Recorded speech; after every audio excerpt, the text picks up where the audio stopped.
gente hoje a nossa convidada, Gleiciele Nonato. A Gleiciele é de Mato Grosso do Sul, ela vai falar um pouco sobre o trabalho dela. Tem uma ação muito grande em relação aos povos indígenas e ela também é poeta e escritora. Apresente-se, Gleiciele Nonato. Meu nome é Gleiciele Nonato, eu sou indígena da etnia Guató, os Argonautas do Pantanal. Sou de Mato Grosso do Sul, eu moro na cidade de Coxim, o Portal do Pantanal. Sou radialista, escritora, apaixonada por poesias, contadora de causas e histórias. Amo a literatura folclórica, a história, a parte do envolver as lendas, os causos. Isso é importante, essa oralidade é importante. Sou uma ativista política cultural, porque é necessário, um ser vivente precisa ser ativista, precisa ser político, precisa lutar. E sou acadêmica de letras da Universidade Federal, aqui no campus de Coxim. Eu faço o curso de licenciatura em letras e fiz artes cênicas também em Campo Grande, na capital. Que lindo, temos muitas áreas em comum, né, Gleice? Olha só, me fala um pouco dessa história de você ter se candidatado a vereadora, foi uma boa experiência, você deve ter agitado muito, e você ser radialista, gente, eu li, mas eu não me dei conta, é muita informação, né? Sim, foi uma experiência incrível, né? Ser candidata. Foi difícil, né? Foi difícil, mas foi, como é que eu vou falar? Necessária. Eu tenho a plena certeza que daqui a 4 anos estou preparada novamente para poder seguir essa luta, a gente não pode desistir. E assim como continua a escrita, como continua o ativismo, como continua o movimento feminista aqui na cidade, e tem que continuar com as lutas políticas também. Foi complicado porque foi o período da pandemia. Eu que sempre trabalhei em campanha, sempre estive dentro da movimentação de candidatos, nunca tinha visto pelo menos para quem levou a sério, né, a pandemia, nunca tinha visto uma campanha tão, foi única, foi ímpar, na verdade, a palavra, né? Ela foi ímpar, foi diferente. Mas estava na vantagem de ser radialista e ter facilidade com as redes sociais, apesar de que hoje eu moro numa chacrinha, gente, praticamente uma chacrinha no meio de Coxim, e estou com dificuldade com a questão da internet, mas logo, logo vou resolver isso. Eu também tenho vontade de cada vez mais para o interior, assim. Aí eu fico preocupada, porque a internet realmente, eu trabalho com internet online, eu dou aula online, faz parte, né? Hoje em dia, essa conexão, né? Como a gente poderia estar se vendo se não fosse a internet, eu podendo te entrevistar aqui no nosso canal Entre Revistas. Gleiciele, fale sobre o seu ativismo, como é que está a situação depois das queimadas. Eu tenho amigas e nós ficamos muito solidárias à situação toda do fogo, do incêndio, dessa tragédia que aconteceu. Chegou a atingir aí Coxim, eu tive a oportunidade de... É Coxim ou Coxins? Coxim. Coxim, falei certo. Uhum. Desculpe a minha ignorância. Eu ainda não conheço, mas eu vou conhecer um dia. E aí vocês têm aldeia indígena na cidade. Eu tive a oportunidade de conversar com o Marley também, né, na entrevista, e ele falou... Sabe que eu fiz uma história em homenagem ao Pantanal infantil, com 4 músicas, justamente porque a gente fica comovido, essa comoção foi nacional, a gente não sabia como poder ajudar, né? E aí, fale aí um pouco. Aqui em Coxim não tem aldeia indígena, não tem. O meu povo mesmo, o povo Guató, ele está localizado em Ladário e Corumbá, que é perto, é longe pela BR, mas é perto pelo rio. Pelo rio é um pulo daqui ao Rio Paraguai, daqui a Corumbá, daqui ao próprio Paraguai. Aqui é um pulo pelo rio, né? E tem a divisa de Coxim com Corumbá também pelas estradas pantaneiras. Como eu falei, eu sou Guató, e o povo Guató é um povo nômade, um povo do Pantanal. Com a vinda do latifúndio, né, dos fazendeiros, com os gados, os Guatós que eram nômades, eles se viram obrigados ou a se acuarem na ilha Ínsula, né, que é na ilha onde hoje se organiza a aldeia Guató, apesar de que os Guatós nunca se organizaram por aldeia, porque eles são organizados por famílias nucleares, se organizam hoje por aldeia por uma questão de sobrevivência política, ou eles foram para as periferias ou se tornaram peões pantaneiros e trabalham hoje nas terras que um dia foram deles, que é o caso da minha família, que veio para Coxim para trabalhar nas fazendas em volta. Então, por isso que nossa família Guató hoje mora aqui em Coxim. Mas nós não somos daqui. Aqui é o povo Guaicuru, é o povo Caduel, mas os Guatós, especificamente, se vinham para cá, vinham pelas águas, né? Mas não é o território. Mas eles eram nômades, então com certeza passavam por aqui. Você tem um dialeto, uma língua? O Guapó tem a língua específica ou já misturou, mesclou?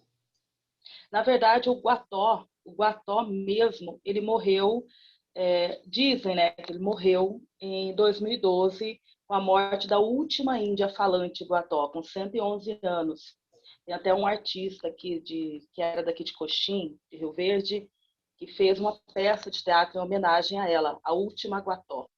Que minha mãe, que é atriz, representou a última Guató na peça e eu representei a morte, vindo buscar a Morteretê, né, que do povo Guató significa a dama da morte. Representei a Morteretê. Então dizem que morreu, porque a língua Guató é uma língua muito singular, né, e foi muito difícil estudar, porque nós fomos dados como extintos, né? Simplesmente em 64 fizeram um levantamento e olharam e não viram o Guató, mas na verdade estávamos lá, trabalhando nas fazendas, acuados nas ilhas, no meio do Pantanal isolado, como sempre vivemos. É porque como não éramos organizados em aldeia, né? Éramos organizados em famílias nucleares, porque eram nômades, eles deram o povo Guató como um povo extinto. Mas não estamos extintos. O Gleice, eu tive a oportunidade numa poesia revista de ler um poema seu que eu acho que você escreveu na língua Guató, não foi? Foi um trecho, uma oração, uma prece. Você sabe ela para falar aí para gente? A poesia ou o trecho? A poesia, o toda? trecho, o que quiser. A poesia. Por que não? Oi? Por que não? Ah, sim, claro. Esse momento é seu, as pessoas querem conhecer você. A poesia chama-se Índia do Rio. Ela foi uma homenagem às mulheres indígenas, tanto guatós quanto de várias outras tribos, pela luta e pela dificuldade de você ser indígena, ser mulher, né? E estar na luta e ter que estar à frente muitas vezes, principalmente pelo fato de que, como eu falei, o povo guató, os homens tiveram que sair para trabalhar. Se viram trabalhando como peões nas terras que um dia já foi deles, já foi do povo deles, né? E essa poesia chama-se Índia do Rio, que é a poesia a qual me deram o apelido, né? Eu sou chamada aqui de Índia do Rio. Ela é bem assim. A minha avó, quando nasceu, ela tinha o seu corpo coberto por pena azul. E depois viu que já nem sequer estava mais nu. A minha mãe desaprendeu a linguagem de meus ancestrais. A minha avó morreu de desgosto. E minha mãe morreu de fé. Mas quando eu pari o meu filho lá nas margens do rio Jauru, eu sabia o que podia me acontecer, pois eu sempre tive braço para poder plantar, mas eu nunca tive terra para poder colher. E eu vi o meu menino morrer 3 vezes. Primeiro de fome, segundo de peste e depois de saudade. Pois o meu homem, que desceu esse rio, falando que voltava, eu nunca mais senti o seu cheiro. Ele fugiu, como meu pai também fugiu. E ainda querem nos tirar nossas terras. E ainda querem nos tirar nossas crenças, os nossos costumes. No poio no pideraqueja caraguejá. No poio no pideraqueja caraguejá. No poio no pideraqueja caraguejá. Traga-me de volta ao meu povo, o meu filho que a fome matou e o meu ventre esse rio levou. Obrigada. Muito obrigada, muito honrada de ouvir a sua poesia. Todos com certeza vão amar. Gleiciele, no seu programa de rádio, diga aí, como é que é a programação, o que é que você faz? Você entrevista a pessoa, você faz só essa parte de programação de músicas? Como é que é o estilo do seu programa? Como é que é o nome? Coloca aqui para a gente acessar. Eu apresentava na rádio comunitária da Pantaneira o programa Bom Dia Coxim. Programa todo voltado à cultura, à regionalidade, às músicas da terra, ao valor. Nós moramos aqui numa cidade onde é praticamente um berço de artista. Aqui, por metro quadrado, você encontra alguém que toca, alguém que declama. É uma cidade inspiradora, né? É uma cidade que tem 2 rios, várias cachoeiras, vários correntes afluentes. Acorda cedo com periquitos, araras e tucanos brincando no quintal. É uma cidade, não desmerecendo as outras cidades, né? Mas é a nossa Coxim, nosso portal do Pantanal. Nossa Coxim Cidade das Águas, né? Então, é uma cidade muito acolhedora e muito inspiradora, muito mesmo. E temos muitos artistas e eles precisam dessa visibilidade. Eles precisam mostrar o seu talento. E tem um quê, né? Que os artistas aqui, por mais que eles toquem do pagode ao rock, ao sertanejo universitário, ao MPB ou ao MPB, que é a música popular pantaneira, eles nunca deixam de falar sobre o que é nosso, sobre a nossa terra, sobre o nosso rio, sobre os nossos peixes, sobre o nosso povo, sobre a nossa boemia, esse ar boêmio que Coxim tem de cultura, de música, né, dos bares à beira do rio. Então, nunca deixam de falar sobre isso. E eles não têm essa porta aberta para poder mostrar a sua música.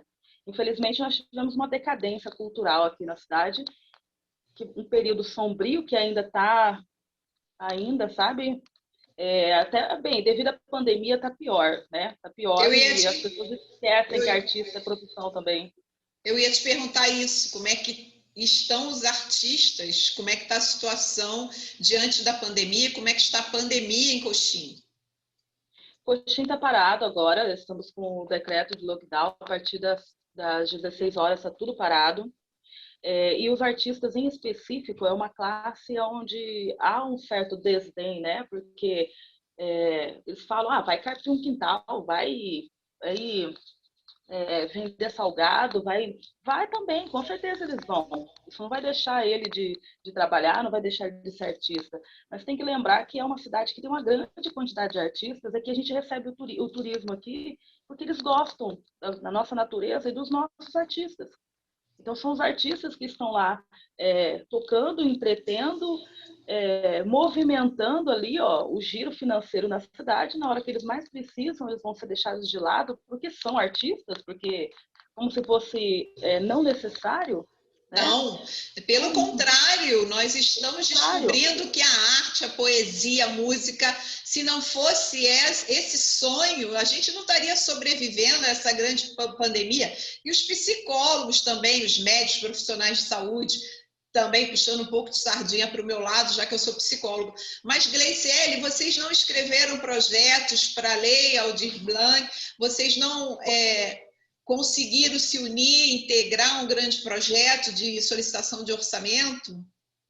Olha, foi escrito sim, teve projetos, inclusive já saiu o financeiro, mas nós temos um problema aqui em Coxim, que é a união da classe. Por quê? Nós temos muito artistas antigos que nem têm celular. E tentamos o máximo, fizemos o máximo possível. Eu falo como artistas independentes, a própria Fundação de Cultura que fez, né, o que pôde fazer, alguns funcionários que nem são da fundação também tentaram fazer o máximo possível. Minha mãe fazendo cadastro de graça, né, assim, nem era obrigação dela, né, ela como biblioteca do SESI, fazendo cadastro desses artistas. Mas há um desencontro, e esse desencontro ele existe, todo mundo sabe que existe, e ele precisa ser estudado, de como fazer algo para esse desencontro. Há um desencontro aqui, há um desencontro. Na realidade não é só aí não, porque eu fiz uma das entrevistas E no grupo ninguém tinha feito nenhum projeto para a lei. No Rio de Janeiro, isso, né? Então, quer dizer, porque é difícil, é um entrave, é uma barreira, as pessoas desistem ao longo do caminho, mas é uma porta que a gente tem que começar a abrir, entendeu? E a gente tem que se unir para escrever projetos e a gente não pode desistir. Por Muito quê? dinheiro retornou, né? Muito Que? dinheiro foi retornado. Muito dinheiro da lei foi retornado. Gleice, você tem aí um caos pequeno que dê para contar aqui, bem regional, ou então uma outra poesia? Eu dei o caos aqui em Coxim, que ele é hiper conhecido. É o caos, lenda da cidade.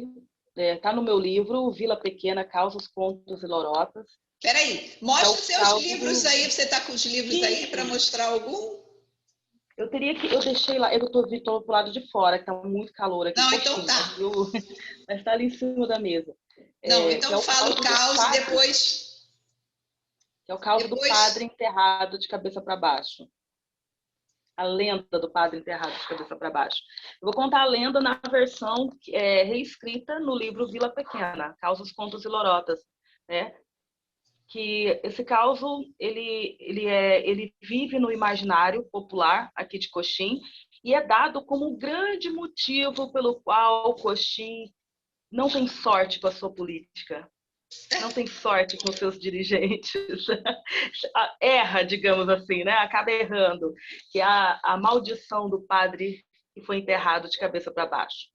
Em uma época onde Coxim era apenas um vilarejo, reinava por aqui 3 grandes coronéis, e eles brigavam entre eles para ter o poder sobre a cidade, sobre o pequeno vilarejo.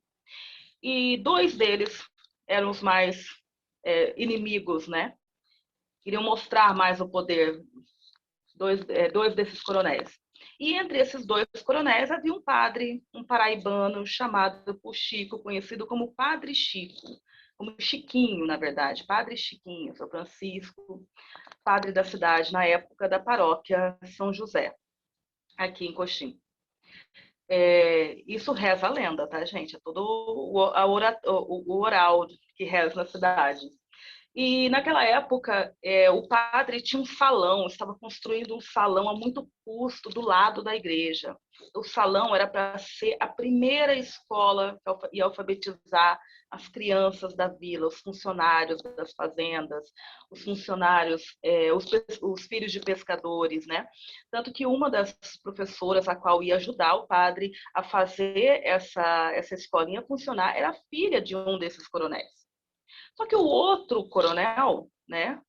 O outro coronel, não o pai da professora, ele não admitia. Como assim? Vão fazer uma escola e não sou eu que estou fazendo. Não sou eu que estou à frente disso. Então ele queria que a salão da igreja se tornasse um baile, um salão de baile para promover festas, para dar mais ânimo para a cidade, né? E um dia ele mandou um dos capangas dele até a casa do padre e dentro do envelope havia uma grande quantidade de dinheiro, a qual ele falou, Padre Chico, escreveu uma carta, né? Padre Chico, essa é uma quantidade de dinheiro necessária para que você transforme esse salão em um grande salão de bailes e convide uma banda. Vou trazer até meu amigo, deputado fulano de tal, que vai vir para poder fazer parte dessa festa, lembrando que a Vila Pequena, o antigo Coxim, era da época de Mato Grosso, ainda não havia divisão, ainda não tinha feito a divisão do estado.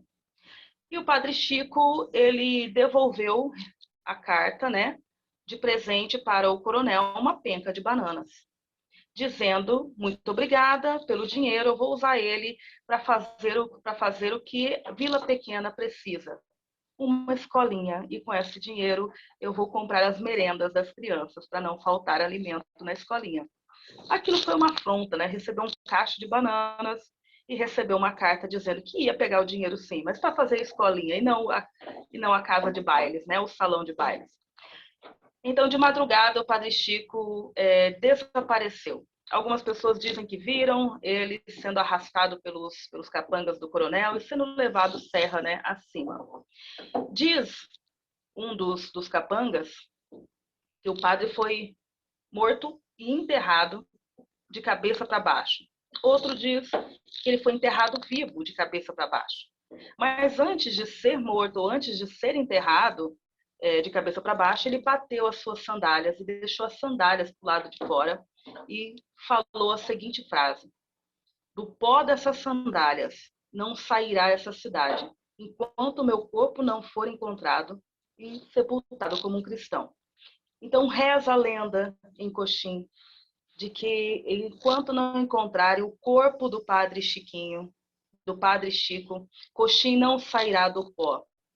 Ele jogou uma maldição dizendo que a cidade não terá sorte com seus administradores.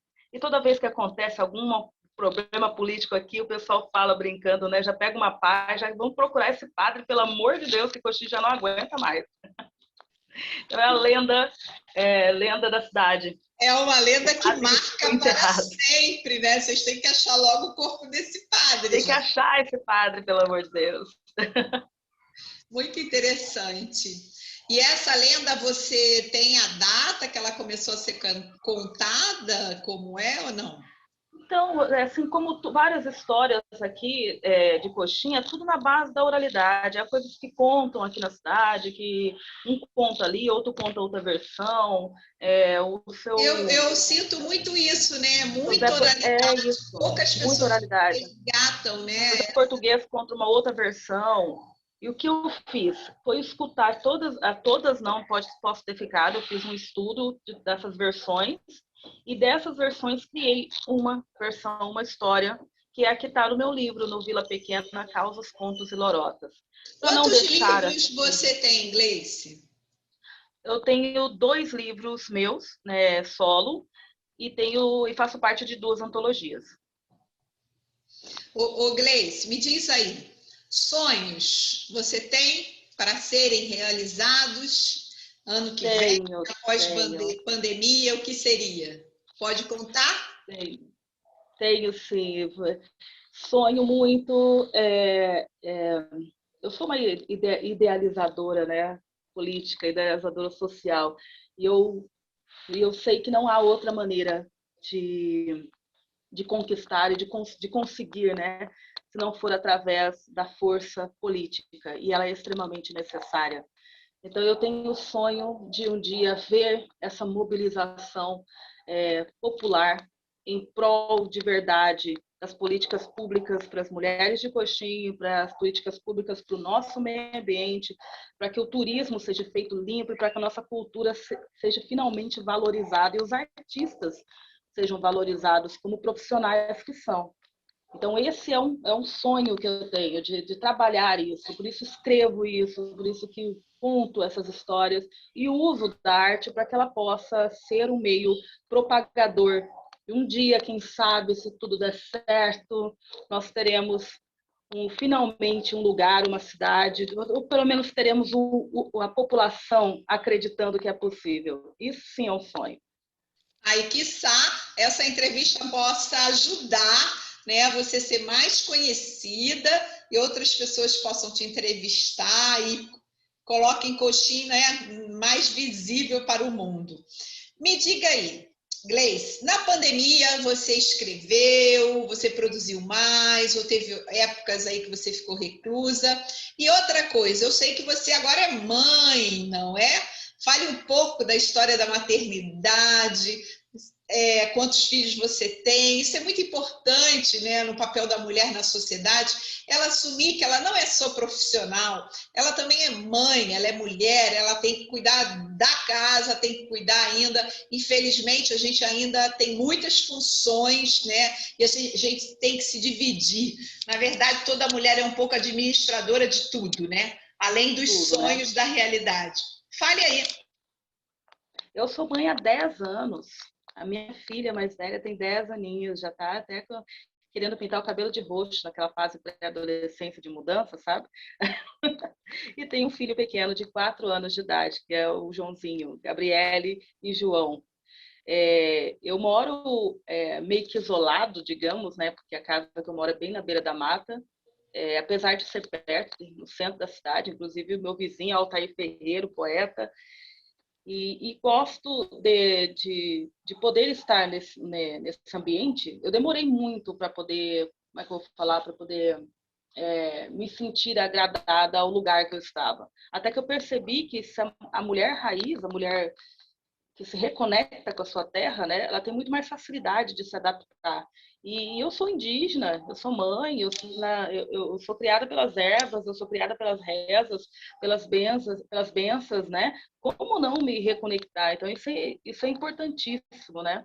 E nesse período de pandemia, foi um período que eu pouco produzi escrita, mas produzi muito conteúdo intelectual, ideias, projetos, planos.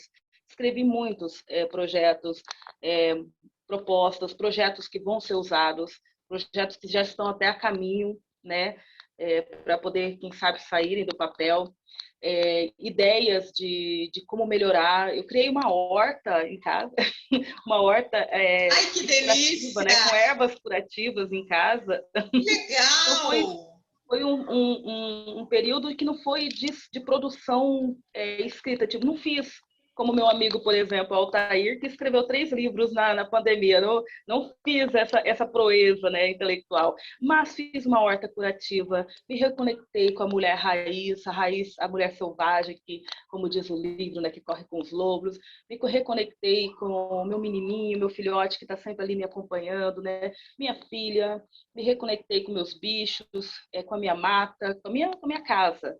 Então, esse foi o processo importantíssimo desse período É um pandêmico. processo para De dentro reencontro. muito bom, né? De reencontro. Interior, né? Importante também.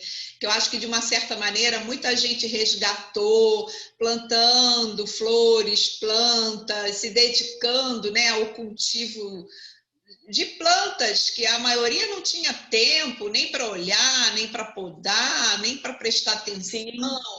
Hoje em dia, e também culinária, né? E além de, eu vi gente voltando a bordar, crochê, eu vi gente fazendo coisas assim, bem diferenciadas, sabe, do seu dia a dia. Sim. Gleice, vamos lá. O que você diria para um jovem escritor ou um jovem contestador? O que você daria como um bom exemplo, um caminho, um processo? Para os que estão começando a escrever ou a produzir a arte, seja a idade que for, eu falo jovem da iniciativa, né? Simplesmente vá. Se der um passo, se torcer o pé, levanta e continue. O processo de escrita, o processo de criação, ele não é fácil.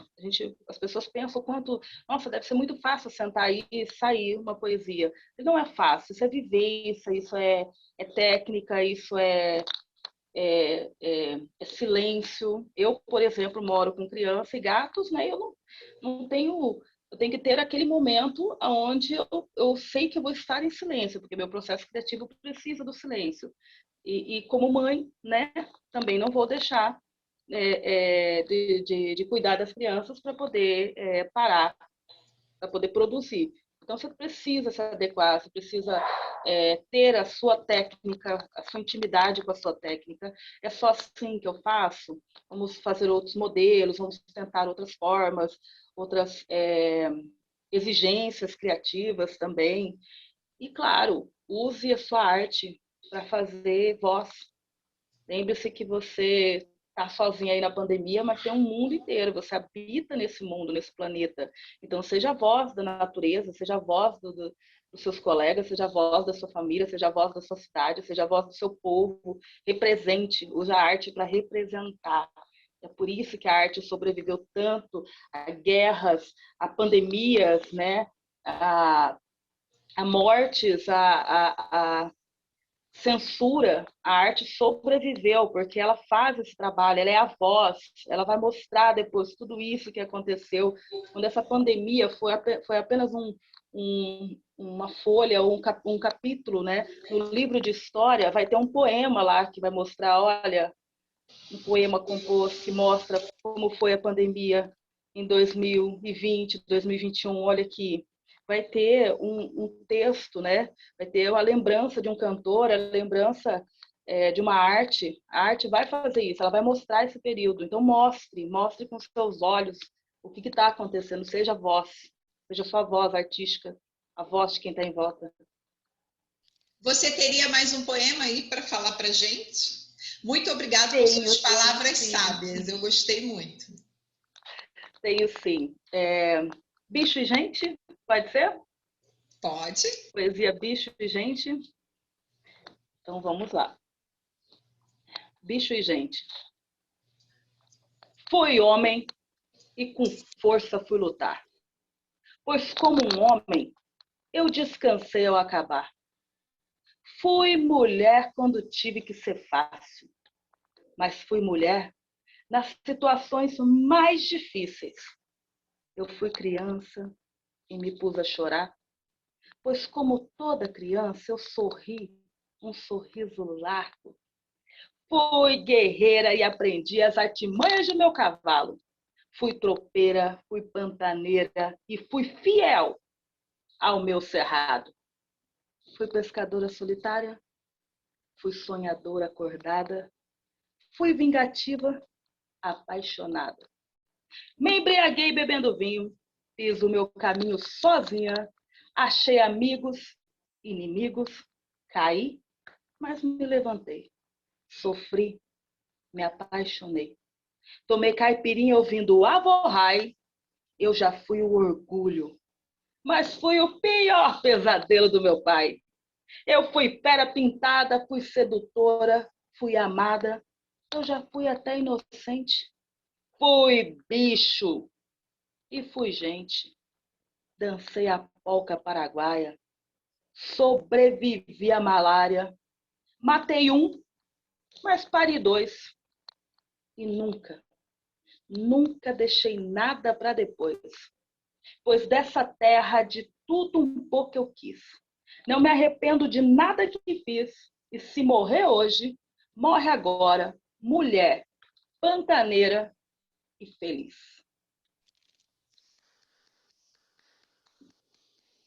Gleiciele, nossa entrevista curta para o seu momento grandioso. Eu quero te agradecer muito, muito. Foi complicado te achar, né, mulher? Foi. Mas olha, muito obrigada.